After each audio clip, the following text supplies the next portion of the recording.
ছবি দেখায় আরে বাবা, যেই জায়গাটা মহিলাদের কাটা হয় বাবা, ওই একটা ছবি আমাকে গোপনে দেখালো যে ভাই গো এই ছবি যেন কাউকে দেখানো যাবে না, এটা আমাদের নার্সিং হোমের নিয়ম। তবে আপনি একজন আলেম মানুষ, বক্তা মানুষ, মানুষকে জ্ঞান দিয়ে থাকেন, তাই আপনাকে দেখাচ্ছি। আমার এই জনম দুঃখিনী মা গুলার যখন বাবা সিজার করে রে বাবা, এতটুকু জায়গা কাটে না, মোটামুটি এতটা জায়গা কেটে ফেলে। এ যুবক ভাই,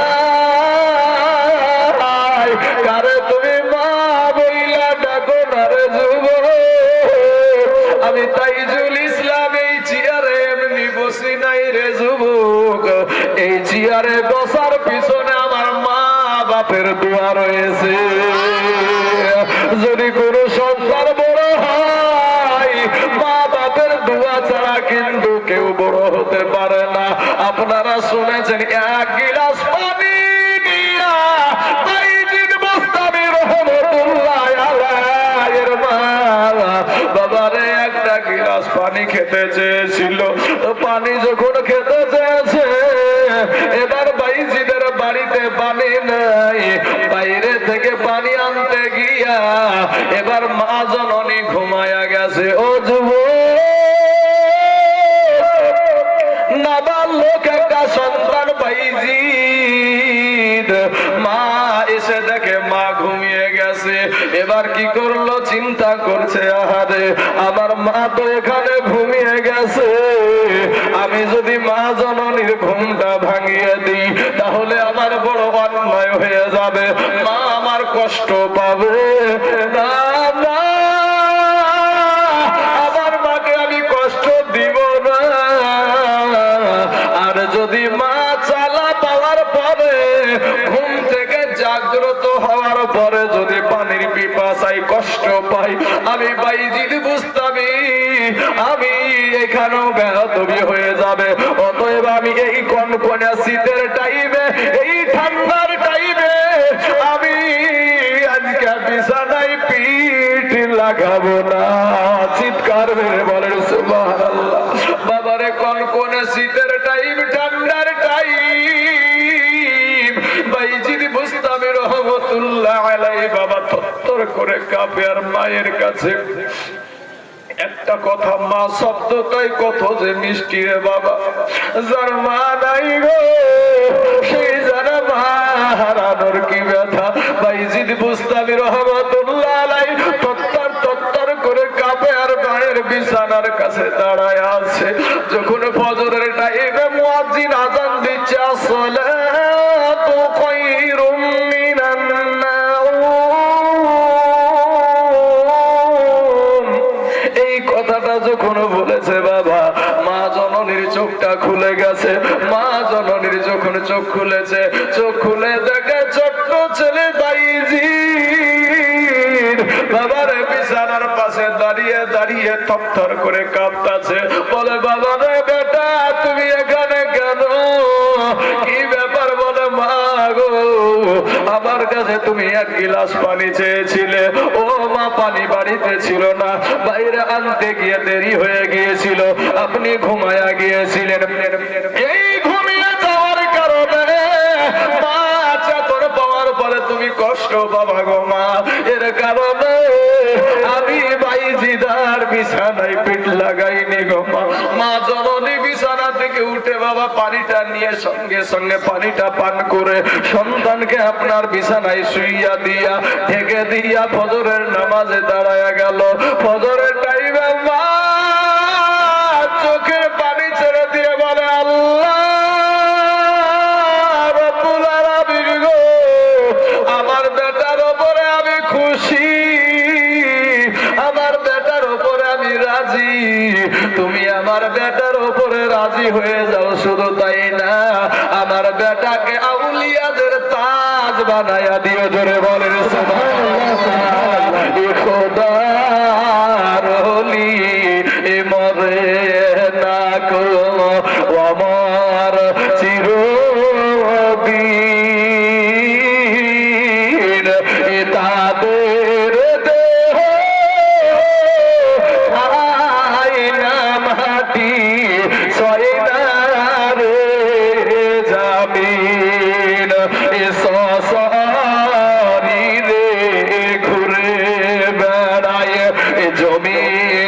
আকাশ বিছে এ নয়ন ভরে দেখি তোমায় অনেক কথায় আছে। ও বাবাজি আমার সোনা মানিকেরা, মা জননীকে যখন আপনার সিজার করা হয়, আগে কেউ তো আপনার আগে তো বেহুশ করা হতো, এখন মায়েদেরকে আরো অজ্ঞান করা হয় না। এই জায়গাটা পেটটাকে বোদা করে দিয়া সন্তানকে কেটে আপনার বের করে নাই। যখন ওই মনির ভাই বলছে যে আমরা যখন ওই সন্তানটা মা জননীকে দেখাই, সাথে সাথে মা একটা মুচকি হাসি দিয়ে দেয়। জোরে বলেন সুবহানাল্লাহ। বাবাজি খাজা মাইনুদ্দিন চিশতি রহমতুল্লাহ আলাইহি মা জননী বলে, বেটা আমি তোর মার বেটা, তোমাকে বড় আনন্দিত দেখা যাচ্ছে, তোমাকে বড় খুশি দেখা যাচ্ছে, বিষয়টা কি, ব্যাপারটা কি? এবার মাকে ডাক দিয়ে বলে, মা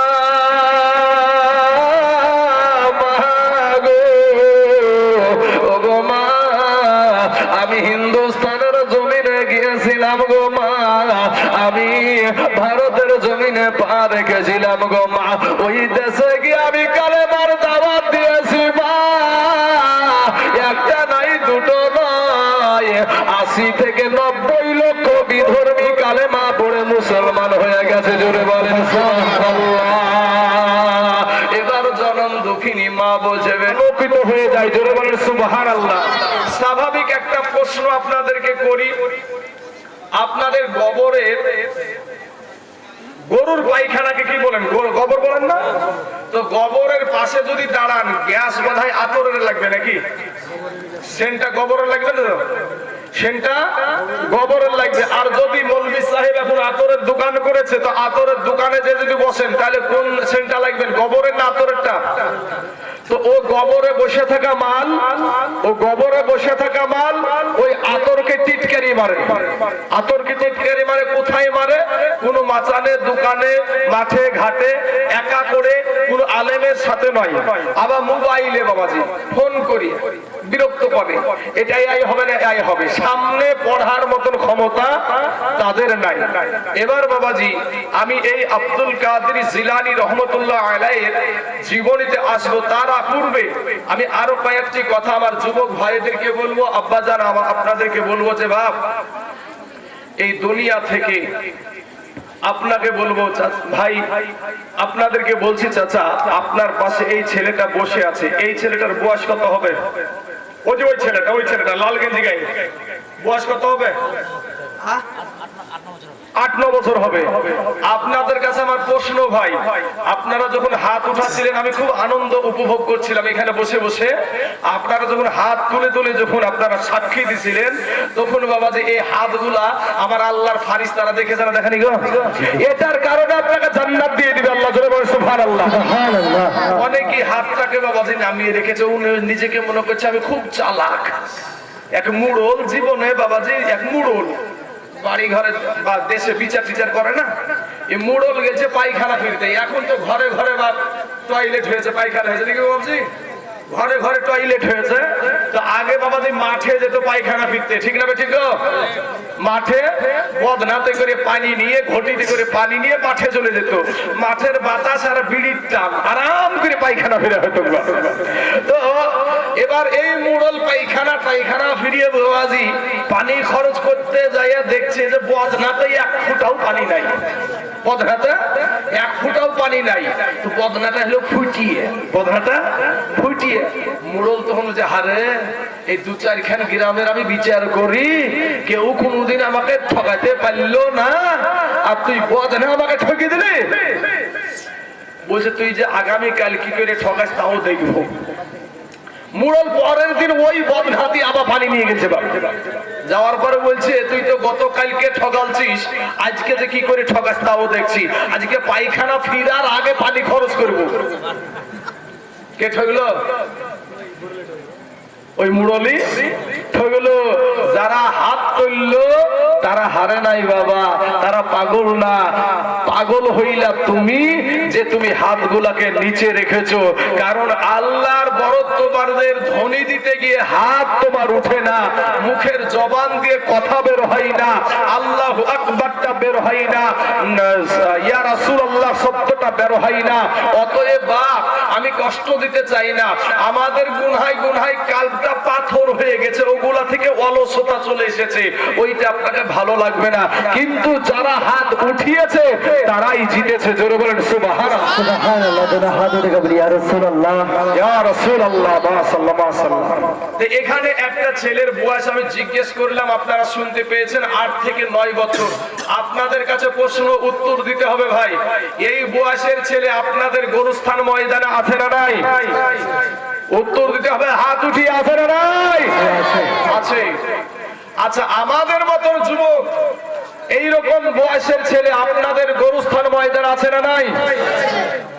আমার বৃদ্ধ বাপজি, এই দেখেন সাদা দাড়িওয়ালা আর অনেক বৃদ্ধ বাপজি এখানে আপনারা বসে আছেন, এই বয়সের মানুষ আপনাদের গোরস্থানে আছে না নাই?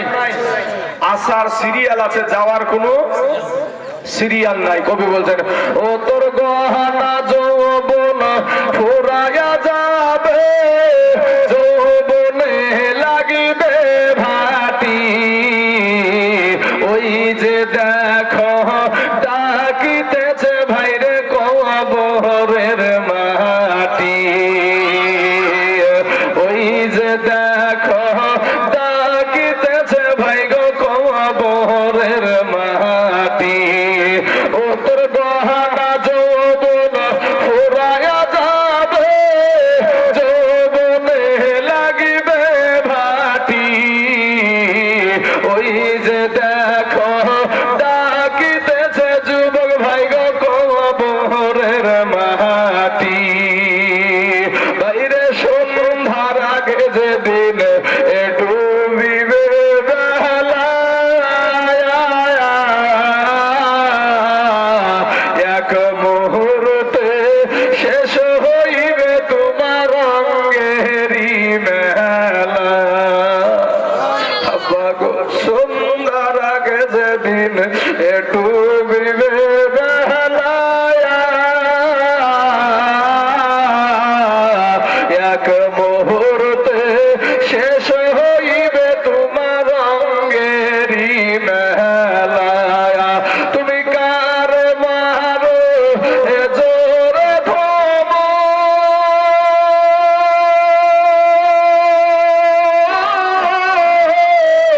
কার মাথায় ভাঙিবা লাঠি বাবা, কার মারো জোরে ধম, কার মাথায় ভাঙিবা লাঠি, ওই যে দেখো ডাকিতেছে ভাইরে কবরের মায়াটি। যুবক, 1 সেকেন্ডের আজান সহ্য হবে না ভাই, কবরে 1 মিনিটের আজান সহ্য করতে পারবা না রে যুবক ভাই। শোনা, তুমি ভাবছো এই দিনই থাকবে না ভাই, তোমার আজ যৌবনের বাহাদুরি আছে।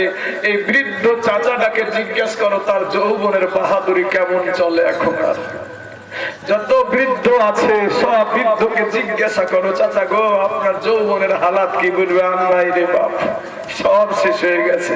তাই কবি বলছেন, ওরে সন্ধ্যার আগে যেদিন ডুবিবে বেলা, এক মুহূর্তে শেষ হইবে তোমার রঙেরই মেলা, তুমি কার মারো এ জোরে ধম,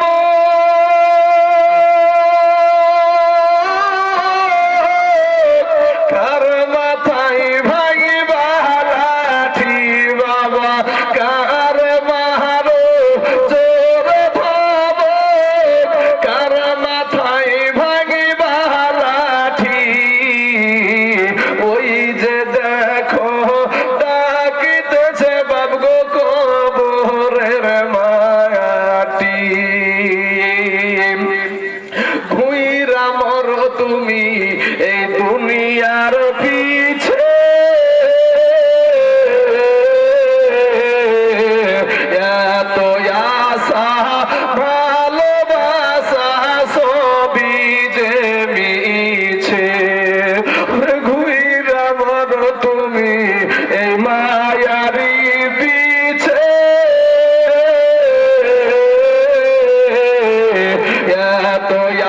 আশা ভালোবাসা সবই যে মিছে কোনদিন জানি আইসা পরে আজরাইলের হাতের চিঠি বাবু ও সোনা কোনদিন জানি আইসা পরে আজরাইলের হাতের চিঠি ওই যে দেখো ডাকিতেছে ভাই গো কবরের মাটি খবর পেয়ে আসবে আত্মীয়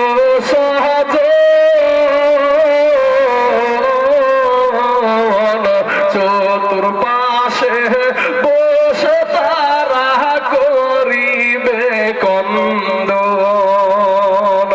ওরে মনের মতো সাজায়া দিবে কি সুন্দর পরিপাটি বাবা মনের মতো সাজায়া দিবে কি সুন্দর পরিপাটি ওই যে দেখো ডাকিতেছে ভাই গো কবরের মাটি ওই যে দেখো ডাকিতেছে মাগো কবরের মাটি ওই যে দেখো ডাকিতেছে বোন গো কবরের মাটি ও তোর গহনা জৈবন ফুরায়া যাবে যৌবনে লাগিবে ভাটি ওই যে দেখো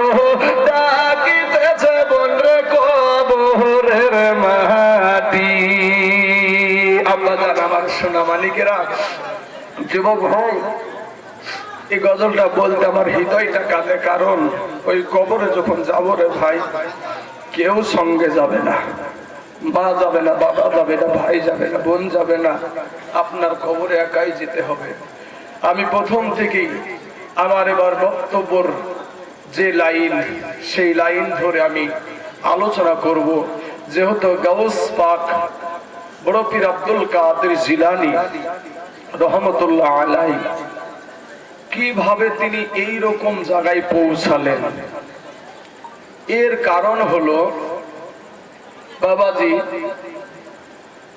একটা গোবরের পেটে পশু জন্মা একটা কথা আছে সমাজ আছে না তারপরে গোবর গোবর গন্ধ করে গোবর গোবর গন্ধ করে বাবা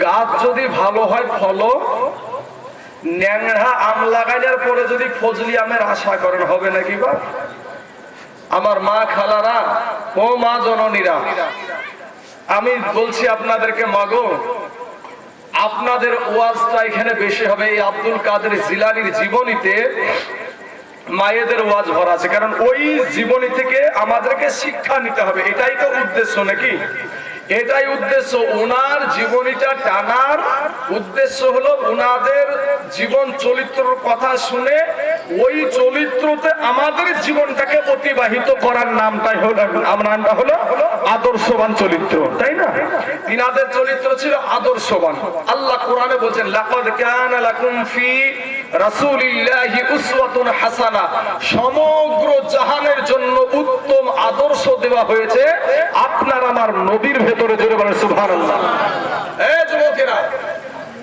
ভাত খাবেন তাতে নবীজির আদর্শ আছে পেশাব ফিরবেন তাতে নবীজির আদর্শ আছে পায়খানায় যাবেন তাতে নবীজির আদর্শ আছে আপনার বাবার সাথে কেমন ব্যবহার করবেন তাতে নবীজির আদর্শ আছে ইমাম সাহেবের সাথে কেমন ব্যবহার করবেন তাতে নবীজির আদর্শ আছে আপনি যে বৃদ্ধ বাবা মায়ের সঙ্গে কেমন ব্যবহার করবেন তাতে নবীজির আদর্শ আছে আপনি পাড়া প্রতিবেশীর সঙ্গে কেমন ব্যবহার করবেন তাতে নবীজির আদর্শ আছে মুরব্বী বাবাজিদের সাথে কেমন ব্যবহার করবেন তাতে নবীজির আদর্শ আছে এ মুসলমান আপনি কেমন পোশাক পরবেন তাতে নবীজির আদর্শ আছে এমনকি বাপ মাথার চুল কাটাতেও নবীর আদর্শ আছে জোরে বলে সুবহানাল্লাহ অথচ বাপ আপনার ঘরের সন্তান আমার ঘরের সন্তান দেখেন সেলুনে যায় সেলুন বুঝেন নাপিতের ঘর চুল কাটতে চুল কাটতে যাওয়ার পরে সেলুন ওয়ালাকে নাপিতকে বলছে, নাপিত ভাই আমাকে বান্দর কাট দেন, নাইলে হনুমান কাট দেন।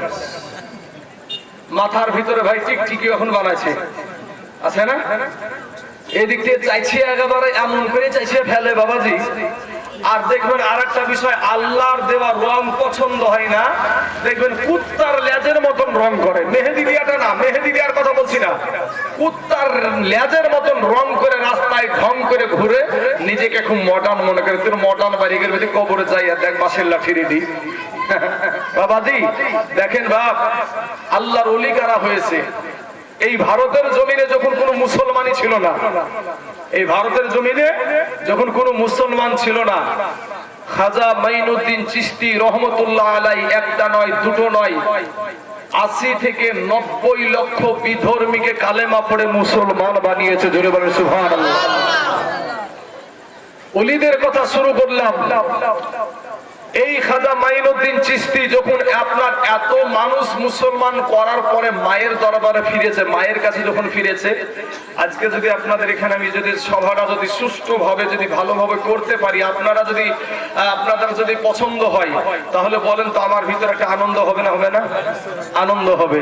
তো বড় আপনার খাজা মাইনুদ্দিন চিশতি রহমতুল্লাহ আলাই, উনি বড় আনন্দিত, খুশি, এত মানুষ আমার হাত দিয়ে কালেমা পড়ে মুসলমান হয়েছে। মায়ের সামনে পাইচারি করছে, ঘুরছে, আনন্দ করছে। মুইনুদ্দিনের মা বলছে, বেটা রে, ওরে বেটা, আমি তোর জন্ম দাতি মা, বেটারে সন্তানের কিছু হইলে আমি আগে মা জানতে পাই। জোরে বলেন সুবহানাল্লাহ। আজ সেই মা জননীকে যুবক তোমরা দেখতে পারো না, এমন যুবক আছে মায়ের সাথে কথা বলে না, আছে না নাই বাবা? এমন যুবক আছে দুনিয়ার জমিনে বাপকে আব্বা বলে ডাকে না, মা বলে ডাকে না রে বাবা। কিন্তু এই জনম দুঃখিনী মা, এমন একটা মা জননী, কথায় কথাটা চলে আসলো, বলে দিই বাবা, মনে আসবে, থাকবে কি থাকবে না? বাবারে, আমি একটা নার্সিং হোমের, আমার একটা মুসল্লি থাকে, আমার একটা বন্ধু থাকে, যুবক ছেলে, নৌজওয়ান ডাক্তার বাবা, একটা নার্সিং হোমে ওই বন্ধুটার সাথে আমি একটু আলোচনা করছি। ভাই গো, ও ভাই মুনির, আপনারা তো কত মহিলাকে সিজার করেন গো ভাই, বলেন তো মা জননীদের কষ্ট কেমন হয়? ওই